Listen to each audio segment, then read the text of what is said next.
കീണ ഉസ്താദ്, പെണ്ണുങ്ങളൊക്കെ പള്ളിയിൽ പോയിരുന്നു. നബി സല്ലല്ലാഹു അലൈഹി വസല്ലമയുടെ കാലത്തിന്റെ ശേഷവും പറഞ്ഞിരുന്നും പോലും എഴുതിയിരുന്നും പോലും. ഓ മൗലവി, എന്നാ കീണ ഉസ്താദിന്റെ ഭാര്യയെ ജുമഅക്കോ ജമാഅത്തിനോ കീണ ഉസ്താദ് അയച്ചിരുന്നോ?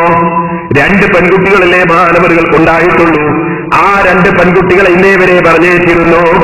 ഇന്നും അവർ പോകുന്നുണ്ടോ? അവിടുത്തെ ഭാര്യയെ പറഞ്ഞേച്ചിരുന്നോ? ജീവിതത്തിൽ ഒരു ജുമയ്ക്ക് ഏതെങ്കിലും ഒരു പെണ്ണ് പങ്കെടുക്കുന്ന ജുമയിൽ ബഹുമാനപ്പെട്ട കീഴ ഉസ്താദ് പങ്കെടുത്തിരുന്നോ? നാദാപുരം ജുമാഅത്ത് പള്ളിയിൽ കൊല്ലങ്ങളോളം നിർത്തിയിട്ട് ഒരു പെണ്ണിനെങ്കിലും ജുമയ്ക്ക് കൊണ്ടുവരണമെന്ന് പറഞ്ഞ് അവിടെ നടപ്പാക്കിയിരുന്നു. നിങ്ങൾ എന്ത് കണ്ടിട്ടാണ് ഈ പ്രസംഗിക്കുന്നത്? ഇനി അടുത്തത്,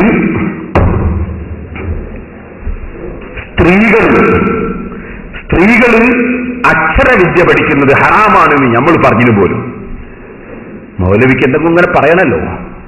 ഇപ്പൊ മൗലവി പറയാം, അതിന് മൂപ്പര് വായിക്കുന്നുണ്ട്, ഭയങ്കരമായിട്ട് വായിക്കുന്നുണ്ട്. എന്താ വായിക്കുന്നത്? എഴുതിയ മുസ്ലിയാരെ എഴുതിയാണ് അയാളുടെ കാലഘട്ടത്തിൽ തെറ്റായ രൂപത്തിലല്ലാതെ പഠിക്കാനുള്ള സംവിധാനങ്ങളൊന്നുമില്ല. അതുകൊണ്ട് ഇക്കാലത്ത് പഠിക്കൽ ഹറാമാവും. ഏത് കാലത്ത്? ഇക്കാലത്ത് തന്നെ, നമ്മളെ കാലത്തല്ല, സംവിധാനമുള്ള സ്ഥലത്തല്ല, അദ്ദേഹത്തിന്റെ അക്കാലത്ത്, ആ കാലഘട്ടത്തിലുള്ള വിഷയമാണ് പറയാൻ. അത് അയാൾ വിശദമാക്കി എഴുതുന്നുണ്ട് എഴുതിയ പണ്ഡിതൻ. എന്റെ മൂപ്പ അത് കൊണ്ടുവച്ച് നമുക്കിപ്പോ ബാക്കി തരാണ്. ഇക്കാലത്ത് നിന്ന് കുറെ കൊല്ലം മുമ്പ് പറഞ്ഞാൽ അത് ഇക്കാല, അത് അക്കാലല്ലേ?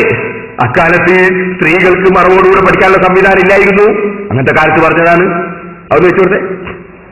അക്ഷരവിദ്യ അധികവും ദീനിയായ വിഷയത്തിലോ ശറഅ് അനുസരിച്ച തോതിലോ കാര്യമായ ആവശ്യത്തിനോ അല്ലാത്തതോടുകൂടി അതിനാൽ കണക്കില്ലാത്ത പാവങ്ങൾ വന്നു വശാകുന്നതും അത് പല പാവങ്ങൾക്ക് ഉപകരണമാകുന്നതും ദൃഷ്ടിയാൽ അറിയപ്പെട്ടതായും അനുഭവപ്പെട്ടതായും വരുന്നതുകൊണ്ട് സ്ത്രീ അക്ഷരവിദ്യ ശറഅ് അനുസരിച്ച വിധത്തിലും ദീനിയായ വിഷയത്തിലും ആയാൽ അത് അസ്ലിൽ മക്റൂഹ് മാത്രമാണെങ്കിലും ഇക്കാലത്തുള്ള സ്ത്രീ അക്ഷരവിദ്യ തീർച്ചയായും ഹറാമാവാൻ മാത്രമേ വഴി കാണുന്നുള്ളൂ. അത് എഴുതിയ കാലഘട്ടത്തിൽ ഹറാമാകുന്നേ വഴി കാണുന്നുള്ളൂ. അത് എഴുതിയ ആദ്യം തന്നെ തുടക്കത്തിലേ പറഞ്ഞു, ശരാനുസരിച്ച രൂപത്തിൽ പഠിക്കാനുള്ള സംവിധാനമില്ല, ശരാനുസരിച്ച രൂപത്തിൽ പഠിക്കാനുള്ള വിഷയങ്ങളില്ല. അപ്പൊ അങ്ങനെയാവുമ്പോ ഹറാമാകുന്ന അദ്ദേഹം പറഞ്ഞു. അക്കാലഘട്ടത്തിൽ അന്ന് നടന്ന അങ്ങനെ ഒരു സംഭവം ഉണ്ടാകാം.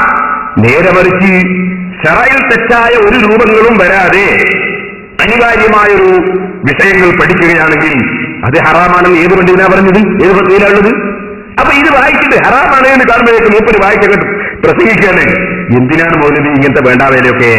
പിന്നെ മൂപ്പർ എന്താ പറയുന്നറിയോ? ഇനി അടുത്ത കേട്ടോളി.